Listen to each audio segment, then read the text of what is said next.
comes, yes, to connect. Why do we speak to each other and using different languages to connect, to communicate? Why? Because there is a sense of separation, because there's an experience of separation. So it is quite interesting that since we are using language as a mean of communication, this is just testifying of or a testimony of the separation. It's funny, but this is how it is.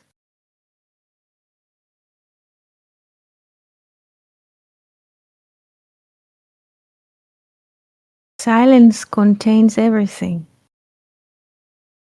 But still, all over the world, in different times, people using languages and signs to communicate. Why? Why there's a need to communicate? Why there's a need to connect? Because there is a sense of false sense, a false sense, a false sense of separation.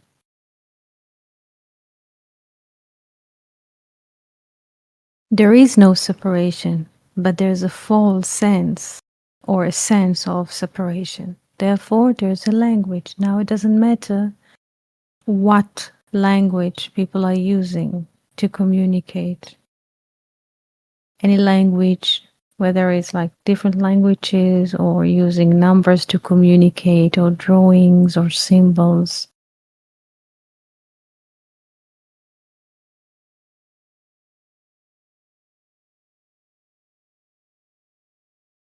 Yes, yes, yes. So basically, the language and the explanation that comes with it. Just look at the first speech of Eve. I bought a man from God. You buy. She uses or Eve uses, or time uses the verb buying. When we use the verb buying, it means somebody's selling or there's a sale. Otherwise, okay, this is a transaction. Somebody's buying, somebody's selling. Where's the payment?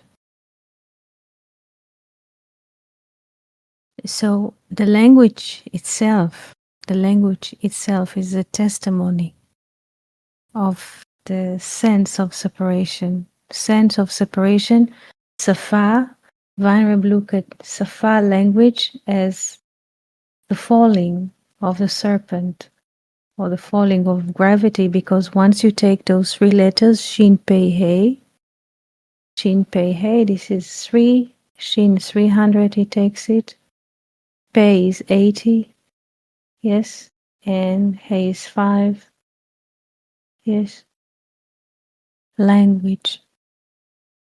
With those numbers also we use to write the verb falling, nafal. Nafal in Hebrew, falling in English.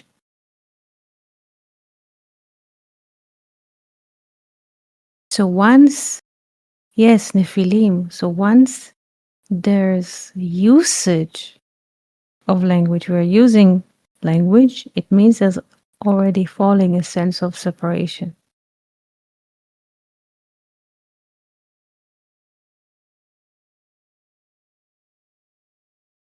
Yanis, questions, Cindy, questions.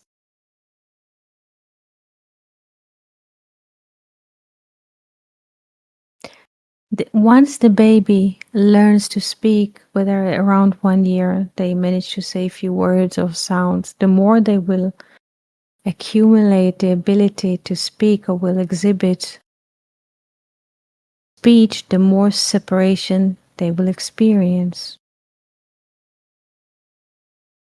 as separated entities or independent.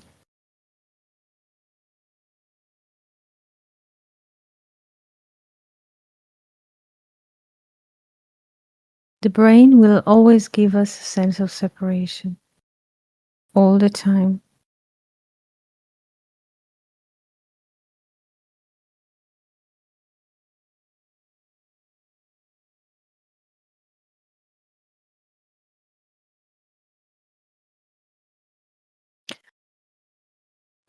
because, like it says in Course of Miracle, the brain translates to the body, which is a part.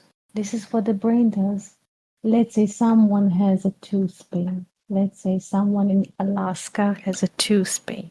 So he feels, or he has a pain in the arm or in the finger. The brain will send signals of pain, so he will feel the pain. His brain will send signals and he will feel pain. But another person that lives in Nebraska would not feel this pain because the brain that someone in Alaska, the brain will always transmit the signals that are coming from the body. The brain cannot have access to something which is bigger than the body. The brain will always give or collect data about the body and transmit it back. So you cannot feel somebody else tooth pain because, let's say, your brain will transmit only what the body senses. The brain cannot transmit signals from another, let's say, living forms outside of the body.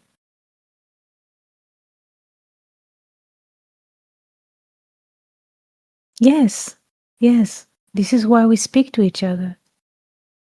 Because the brain will always give the data, yes, that is, let's say, useful to the body. Yes, but never can bring something outside of the body. The brain is part of the body. Though it is located, so to speak, in the head, it's part of the body. It's the engine of the body. Like the car has wheels and the car has engine, yes? So this is it.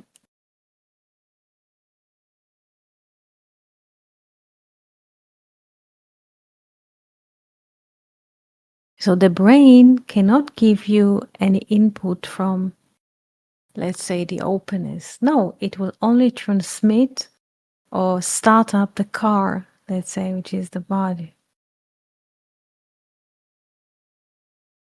It will not start another. Let's say you have a thought, Cindy, any kind of a thought about apple tree in its beautiful day, spring day, before it brings even the fruit, just the blossom of the apple tree and the bees are coming there. Maybe you have apple tree in the garden. It's beautiful. So you see it, you think of it, how beautiful it is. Maybe you take a picture, maybe you share it, but your neighbor or, let's say, a person in another state does not think about the apple tree. Maybe he's going to hunt a deer or something. Do you understand?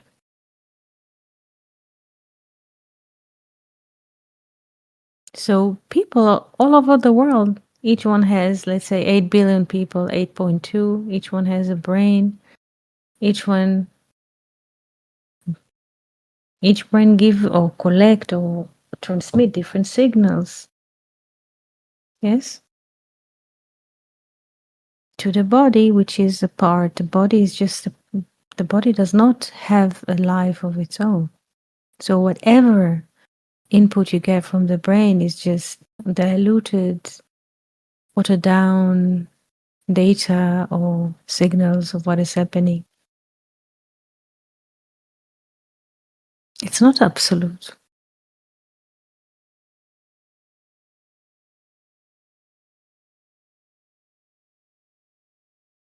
If somebody will tell you that he has a pain, so you can understand, you can show empathy, but you don't feel the pain, only the body. Do you understand? This is a separation. Do our feelings affect our brain, or our brain affect our feelings, and both? Well, affect our brain, you mean you don't have anything. It's none of, you don't have, this is the storytelling that you have a feeling. It's just appearance of something. And then it disappears. And to ask what is causing or what effect the other, it means again we are in this dance of duality, cause and effect. It means not to.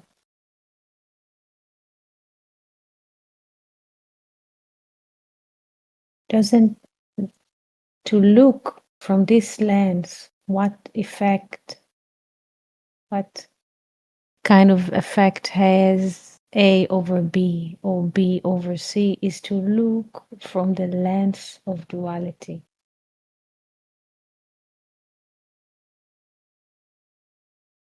So if we look from the lens of duality, we're still in this cage, but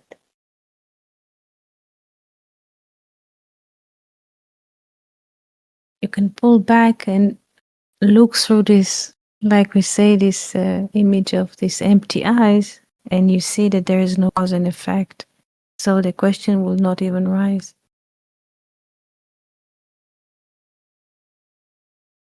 The brain is always, it is like a barking dog. Yes? The dog were barking before. People were playing outside basketball, and you ask yourself, why are they barking so much? And we say, okay, dogs are sensitive. They feel something. Maybe they feel the silence. No, they were barking because people were playing basketball. So there's all kind of an assumptions that the brain is like this machine that before when there's a notice, it's already in action and offers us biscuits to chew on. Why the dogs are barking, why there's a silence, why, even if comes a little question, immediately the brain will offer a few biscuits, few steaks to chew on. Why is that tack tack tack, or when is that tack tack tack also? This is what it does, and then before you notice, because this is a very fast activity in time, before you notice, you're already chewing on it, on this question, on this quest. Yes? Any quest. What is, how do you say, what is hibernation? Just a question. What is like summer sleep for animals? Doesn't matter what. Before you notice, chuck, it comes inside. Yes, Yanis. Yanis was posting, or is posting, a few verses. Yes. יעבדוך עמים וישתחוו לך לאומים, הווה גביר לאחיך, וישתחוו לך בני אמך, עורריך ארור ומברכך ברוך. Why the bold Hebrew is repeated? Oh, it's okay. The question is about the text, and the text shows the written version as it is written, and there is another version of how do we read it. Yes, there's a written, which is silent, and the read, which is vocal. Yes?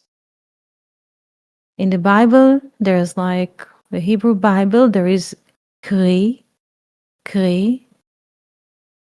which is the read Torah by vocal, from likro, to call, to read, and there is ktiv from written, from ktav. So many times the written Torah shows a word in a certain way, but there is like advice how this word should be read, like what you have shown here in the text. Yes? So there is kri, ktiv. Yes? Kri and ktiv. The way the Torah is written, silent, like when we read with the eyes, so we can see the letters, and the way we read the Torah by voice. So there's kri and ktiv. This is what you're asking.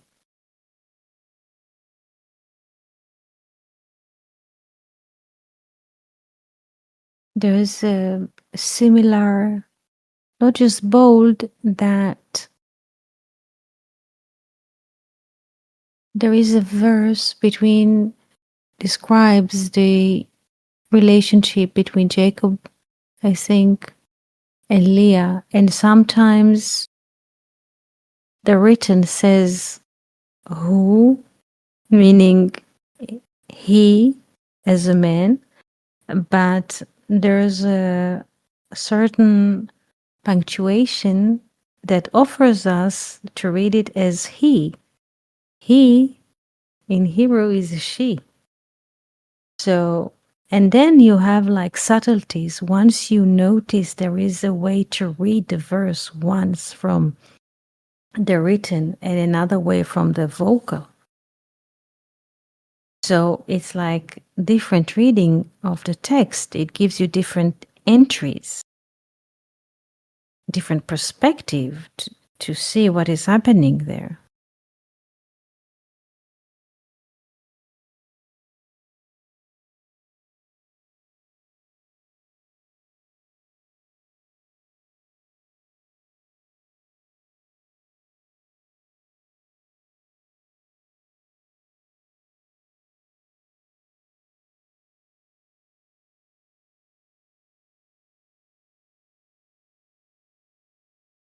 You don't really understand. You don't really understand.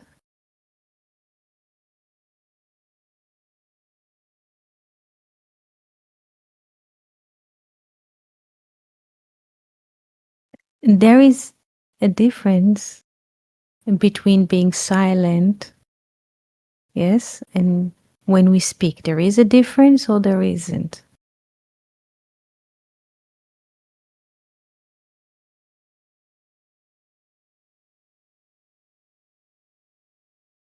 There is. There is.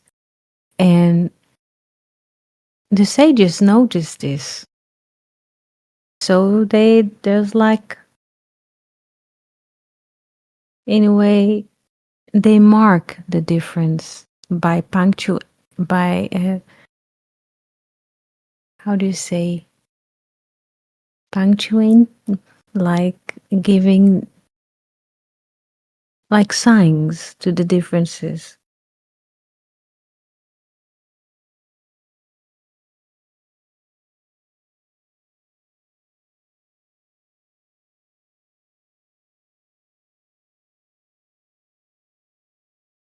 Yes, Cindy?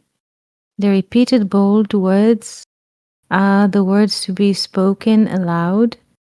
Some Torah is meant to be read quietly within, and some part read aloud to be heard. Yes, yes.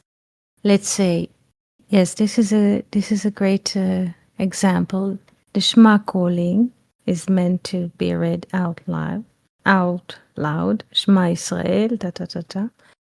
And then comes a blessing, Baruch Shem Kvod Malchuto Leolam Va'ed, bless his kingdom forever and eternity. This is we say out loud or don't express it.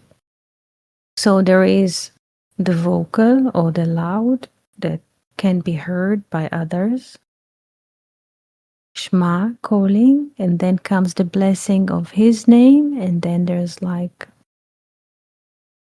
expressing it in silent inside. This is the example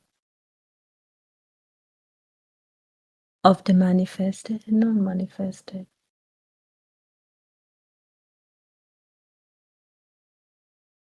What is spoken is the manifested. What is silent is the non manifested.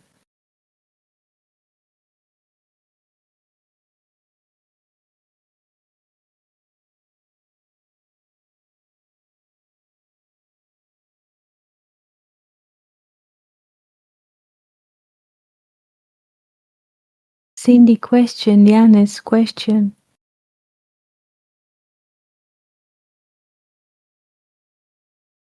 Why to read the Torah? Why people read the Torah every week? Is it from religious reasons? Why people are reading the Torah?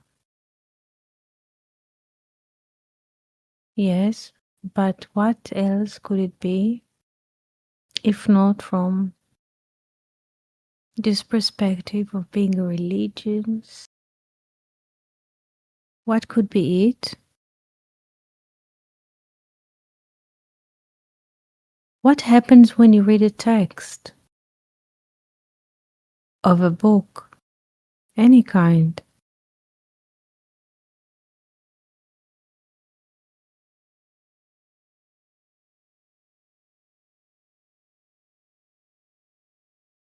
Yanis, you can also unmute and speak if you wish.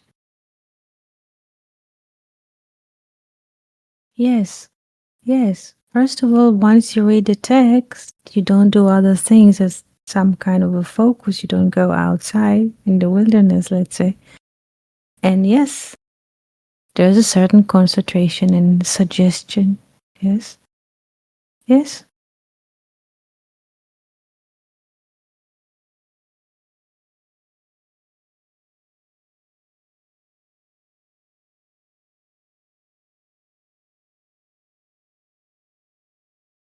Did it or does it happen to you during the day that you sit somewhere quietly without, let's say, thinking of something or focusing about a task, just sitting for a few minutes?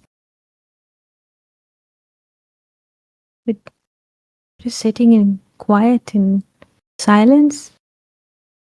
Cindy, Yanis? Yes? Good. This is the real nature. This is the real nature. All the rest is just agitation. This is the truth. The more moments you sit like that, you don't have to how do you say, to count the moments, but this is true.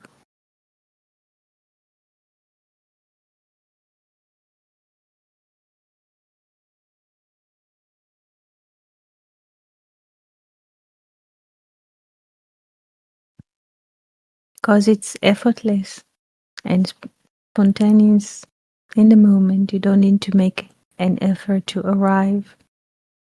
You don't need to travel. You don't need to buy a ticket. There is no duration in time needed.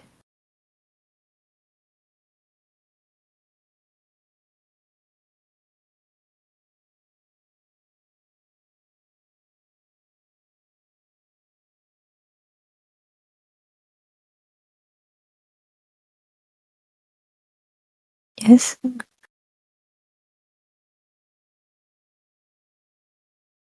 Yes.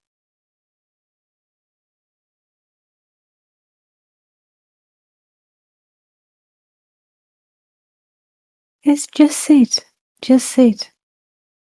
Just sitting is just because this is true. All the rest is just how do you say, tape recorder, like recorded tapes of the brain, takes that it's suggesting us. Yes, nobody's lost, Cindy, because you never left. You see, lost is the sense of someone who has a sense of living somewhere, but you never. No one never left. Yes, the true nature is silent and unagitated. and effortless and available in all times. Yes? This is the true nature. All the rest is just a tape recorder. That the brain has infinite libraries of rubbish that to play in our radio station.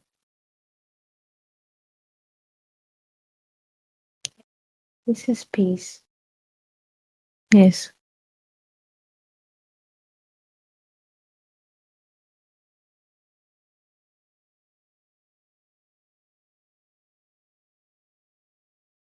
Yes. Yes.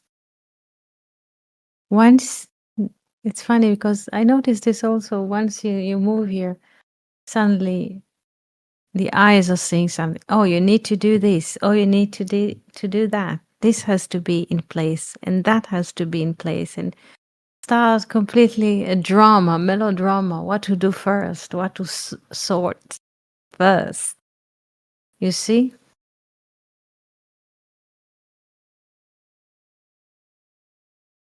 He likes it. The brain likes it. The time and space. He is drumming on it. Yes, this is his drum. And immediately we take it as a reality. Yes, and you need to do this. You need to do that. You should have been there before. You should have done this before. Yes, but it's just a melodrama produced by the brain. Yes, so far only Weinreb explains Torah from non-duality. No one else does. That's correct. Yes, yes. I don't know why. I don't know why. Yes, but he's the only one. He was in Israel in 1967. It's the first time because he was born in Europe, and he came to visit here, and he met a few professors in university, and they just turned their back to him. They didn't want to hear him. What are you talking about? Hallucination. Because still today people read the text as historical or any kind of it's historical or as a literature piece or geographical, archaeological text that you can access as an archaeologist, yes, to find some kind of reference to your excavations in the area. Yes, Weinreb was, how do you say, he was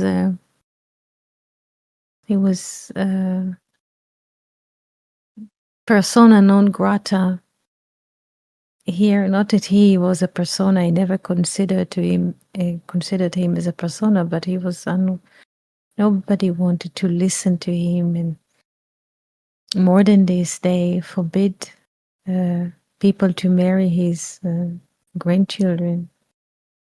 He's not one of ours. Nobody's allowed to marry his grandchildren, and so ridiculous. Yes, ridiculous. They even accused him of sending people to how do you say? They accused him of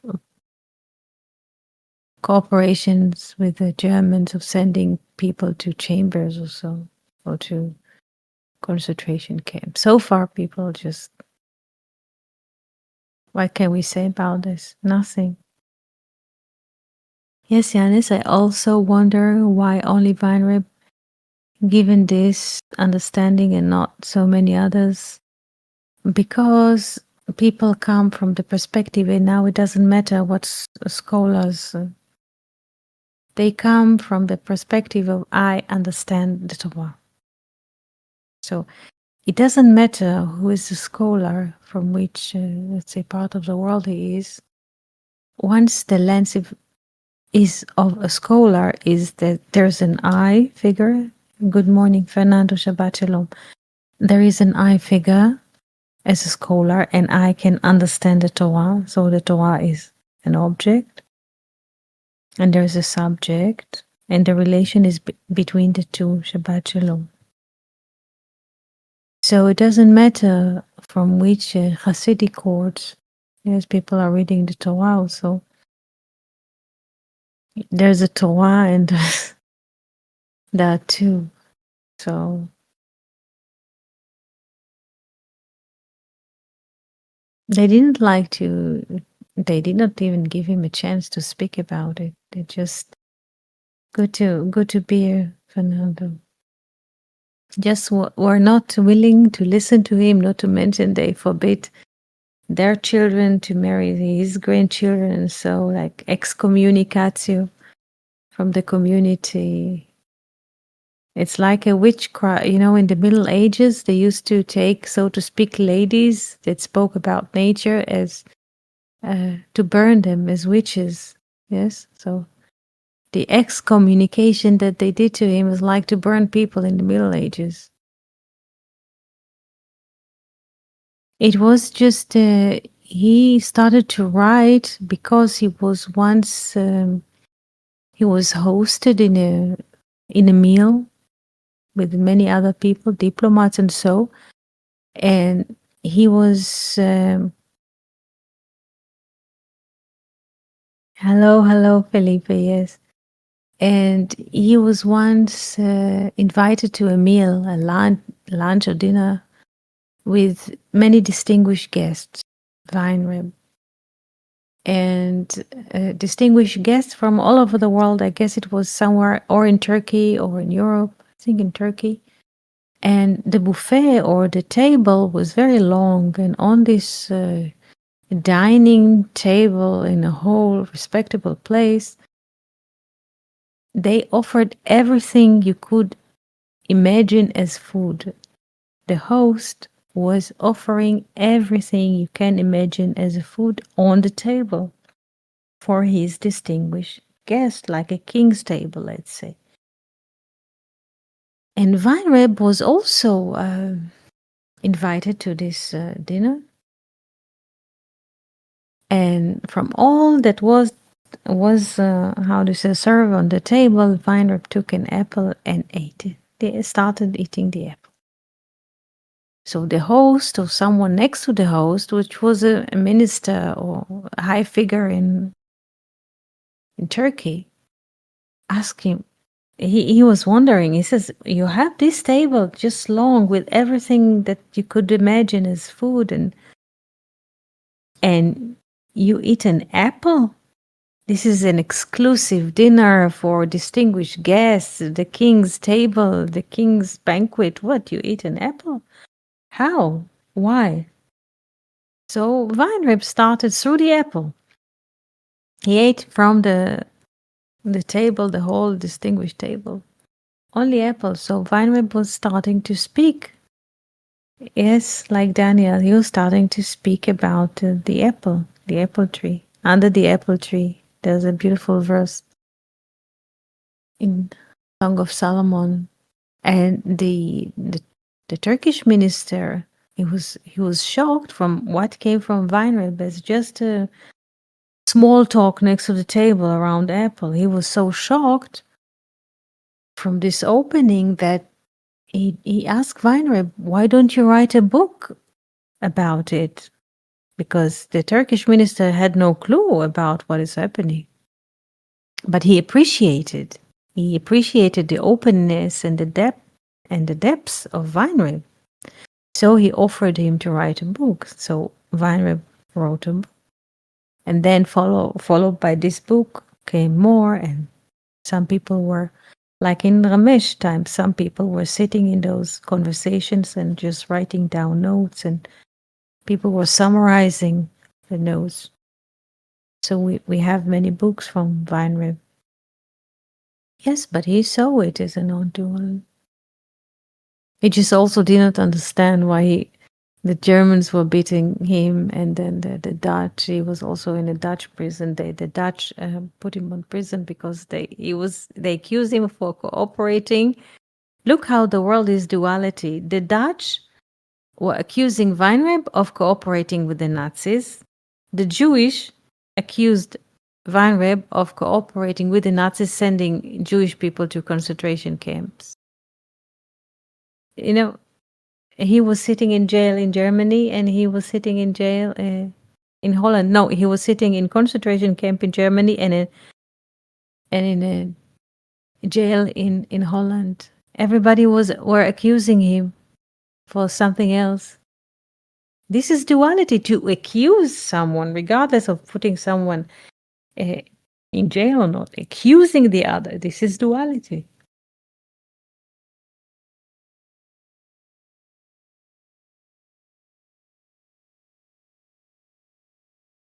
People are refusing to accept the truth because the lens through which they look from is the space and time. Yes, people refuse to accept the truth because the lens, it's about the lens that they look through life, is space and time. They look through the matrix, which is space and time. So in this, you will never find the truth. Like we say in Hebrew, emet, aleph dash met non dead, meaning beyond space and time, beyond this appearance and disappearance of a body. Because if people look at life through space and time, through appearances of body, and they take it really seriously, the appearance of a body, family, societies, and so, they will never be able to see the truth. So once you want to see the truth, you just have to look beyond, yes, the lens of space and time, or from the lens of soft eyes or empty eyes. Yes, that sees no subject, object, no space and time. This is the only way to see the truth. But people are incapable because once you see the truth, you don't perceive yourself in space, not yourself, but you don't perceive, let's say, yes. So there was a question here, why people, or we ask why people cannot see the truth, because they're looking at life through the lens of space and time. Yes? They cannot see the truth because they look through the lens of space and time. Because they relate to their bodies as existing things. Yes? But once you can see that the body is not existing thing, so you don't look at life through space and time. You don't look at life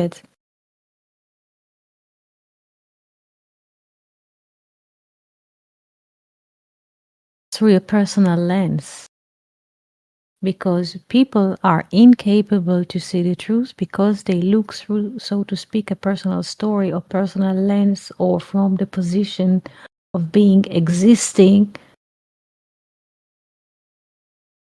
in space and time. And Weinreb, and this is the story about Weinreb, because he was not looking at life through the lens of space and time, but from the soft eyes, or shall we say, a maiden that has no eyes. And once he was bitten so hard in the Dutch jail that they put a fist into his mouth. And this fist shredded, how they say, all his teeth were out, spreading inside with blood. And he thought to himself, wow, this is how it feels like. This is fig, basically. He feels you can not separate the blood from the bone. So when he was laughing inside it, he said, you cannot beat. This is what he wrote in his memoirs. You cannot beat non-existing thing. They were having pleasure from beating him, from putting a fist in his mouth. He had to spit his teeth with blood or whatever. And he was just laughing inside because he said in his book you cannot beat a not existing thing. They think, because they beat him up, that they beat like an entity. Yes, the body is an entity for itself, so they felt like pleasure or leisure or sadistic, God knows what.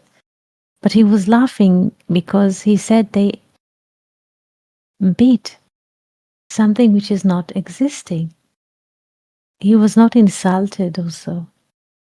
So the way you see from his comment about the beating, and it's not nice to be beaten and to be starved or whatever he has caused in those times.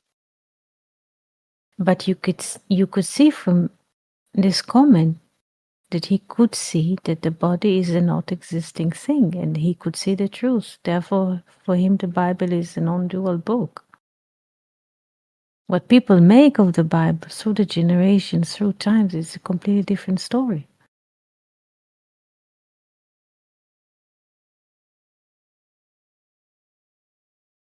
So Weinreb see the body is a non-existing thing. Ramesh, yes.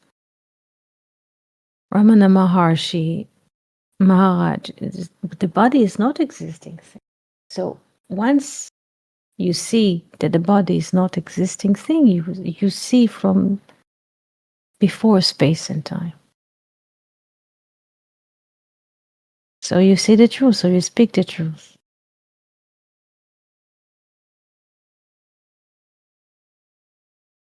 So those people are not threats, so to speak, with what people conceive as death or the appearance of a body also.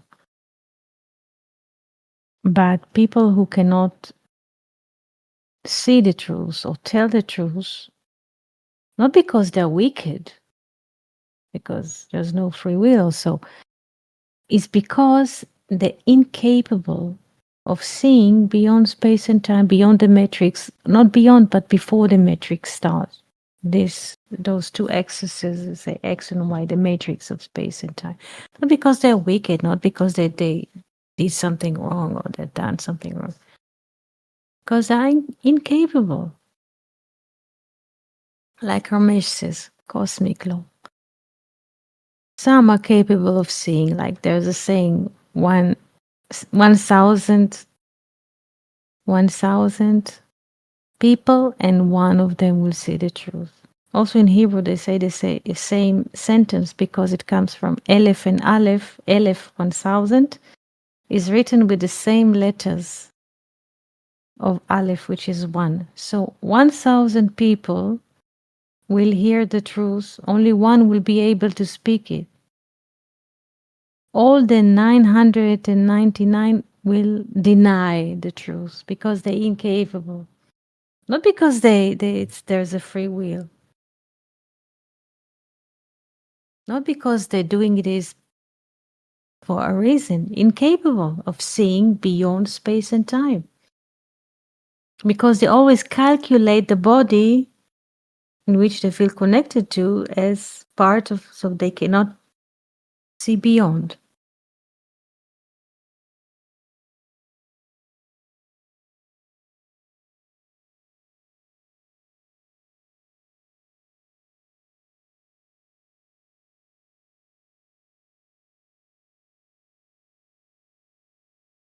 Yes, Cindy? Makes me think of Solomon in a way, searching out the whole matrix and saying vanity. Yes, it's empty. Yes, it is empty. He came from at the 8th day. Beautiful text I read by Ivanrim tonight. The David is of the 7th day, or the 7th generation, and Solomon is of the 8th day, the day of the soul, so to speak. Yes, vanity. It's empty. Everything is empty. We give life the meaning, everything the meaning that it has. Once we started this conversation of naming things, yes? You name a table, it's a table, and there's a separation. Suddenly, before naming, there is no separation. There's like, whoa, life. But we start We're using language. Yes, we say this is a table, this is a chair, and we use language to communicate or to connect. By the mere fact of us using languages, it means that there's a separation. You see? There's a paradox. This is how we started the conversation today.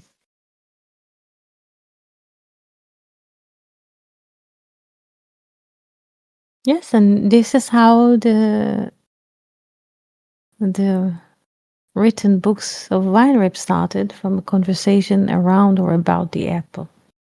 Yes, the Turkish minister, or he was admiral, he asked captain, he asked him, but why from all of this is what is the table, is whole life. The table is a representation of what life has to offer, or the manifested. And Weinreb did not eat any of what was served in this meal, only an apple. And from this, yes, our book, Quotes of the Bible, was born from the apple. Yes, yes, yes, yes. 4 legs, yes, of the table. Yes.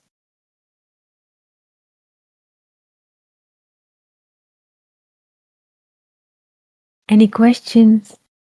Cindy, Fernando, Yanis? You can unmute and speak. Yanis, Fernando, Cindy, if you can, if you have an option, we shall be delighted to hear your voices.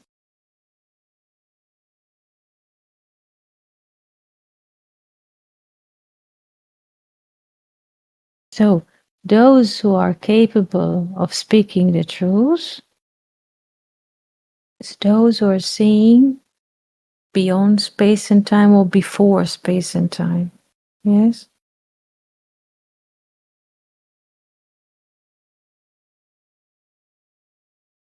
Yes, yes.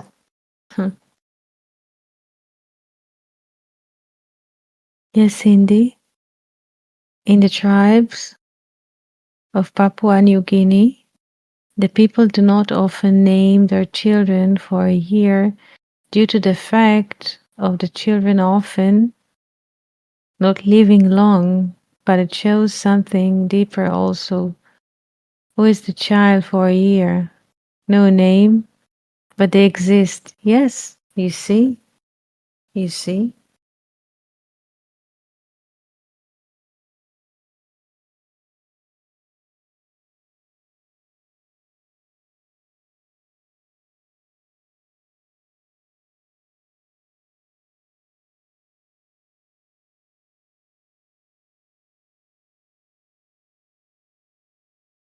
There is a verse in the Bible which I was wondering from which perspective was written. Everything that was created was named due to. I was creating it for my honor, for my respect. There's a verse like this. I can find it in Hebrew, and so it's quite interesting.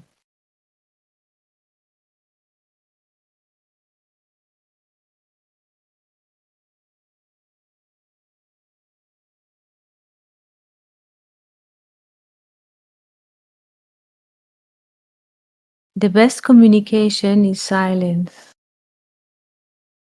Ramana Maharshi was sitting in silence with people who came to listen who came to listen to the truth. So he was sitting for several years. But after a while, he understood, because silence is the best teacher, or the best learning. Not teacher, but silence is the best, because it doesn't need words.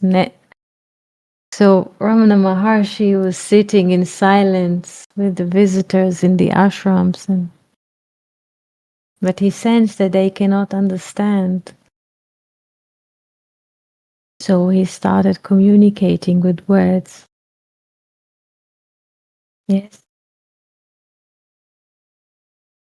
They could not sense the silence. So, in a way, he started using words to communicate. Some people do not feel comfortable when there's silence, there's agitation, they need to move, they need to drag, they need to operate a button, switch light, drag chairs, God knows what. The silence before space and time, so to speak, or beyond space and time. So people feel uncomfortable with it. And the word appears in space and time, it is tangible. So in a way, Ramana Maharshi was going out from the silence and he was speaking, using words to communicate. Yes? So not with everyone you can, the best is silence, but people do not feel most of the time comfortable with the silence. So they cover the nudity. Yes? This is, in a way, silence is nudity. But people feel uncomfortable with it, so they need what to dress it with words, with music, with whatever.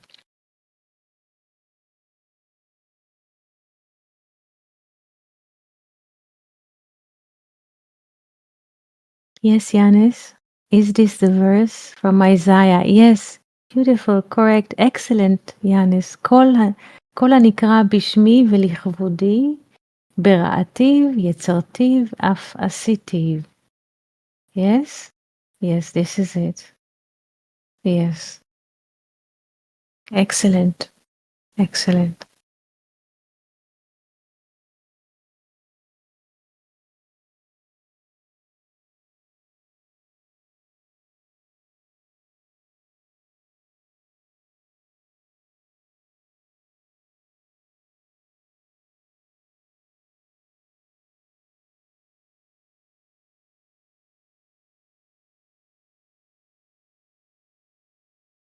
Any questions, Cindy, Fernando, Yanis, Felipe on the other side of the room?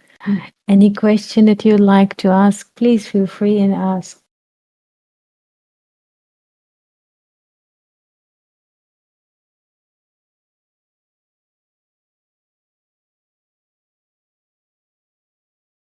Again, the body is not existing thing, is not. And to the body, of course, there's a story attached, a name, so to speak, parent, whatever. But the body is not existing thing. And the story that evolves around it also is just a saying, it's not true. And those who are capable of seeing it as not existing thing also are capable of speaking and communicating the truth. This is quite simple. This is quite simple. And with this beautiful message, I'd like to wish you Shabbat Shalom, beautiful winter, beautiful summer, beautiful season, life wherever you are. Yes, life is infinite and never limited to what the brain can capture. So life is infinite and unconditional. Toda, shalom, Shabbat shalom, and see you soon on Monday. Thank you so much for being here with us, dear friend.